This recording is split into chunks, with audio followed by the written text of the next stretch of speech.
Hello everybody. Today we are going to analyze Porter's 5 forces.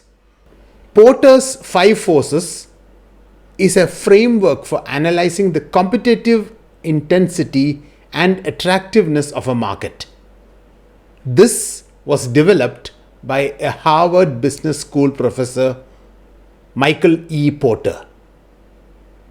The 5 forces are threat of new entrants,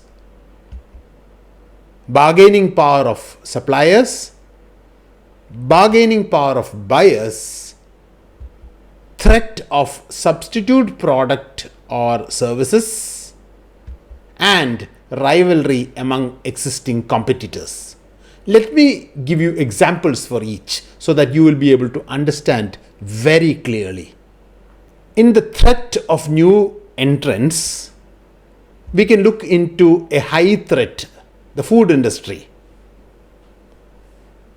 Almost anyone can enter a food industry. Anyone with some culinary skills, a truck, and some permits can start competing. This makes it difficult for existing food trucks to maintain high profits. So this is a high threat. Now let's talk about low threat. Take the pharmaceutical industry, for example. This industry has a high barrier to enter. Developing new drugs require significant research and development, regulatory approvals, and capital investment. Thereby, companies are deterred. New companies cannot easily enter this market. So here it is a low threat. The second, we talk about the bargaining power of suppliers. Let's talk about high power. Take the airline manufacturing industry. It has very few suppliers of engines. For example, General Electric or Rolls-Royce. Thus, this gives these suppliers significant power to negotiate prices with aircraft manufacturers like Boeing or Airbus. So the bargaining power is high. Now let's talk about low power. Look at restaurants who have many suppliers to choose from to buy ingredients like meat or dairy.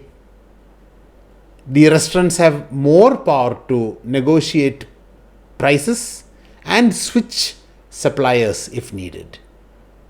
So here, the bargaining power of suppliers is low. Now let's talk about the bargaining power of buyers.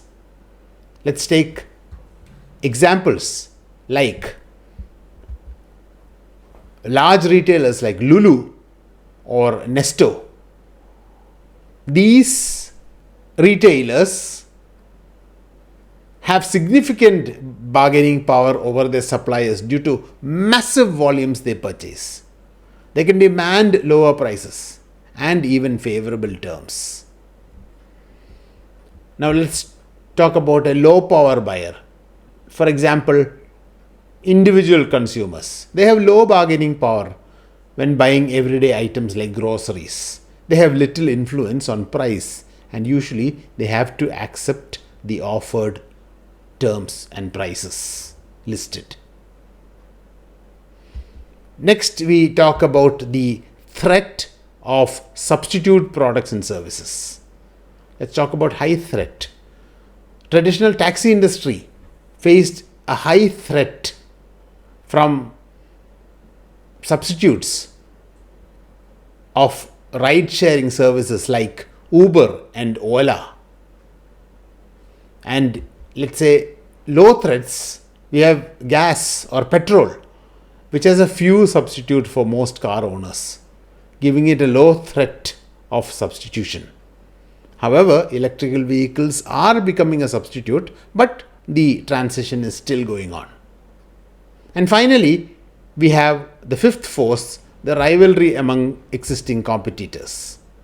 Here, in high rivalry, we can take the fast food industry, which has intense rivalry with many competitors like McDonald's, Burger King, Wendy's, etc. They constantly battle for market share through price wars and advertising campaigns.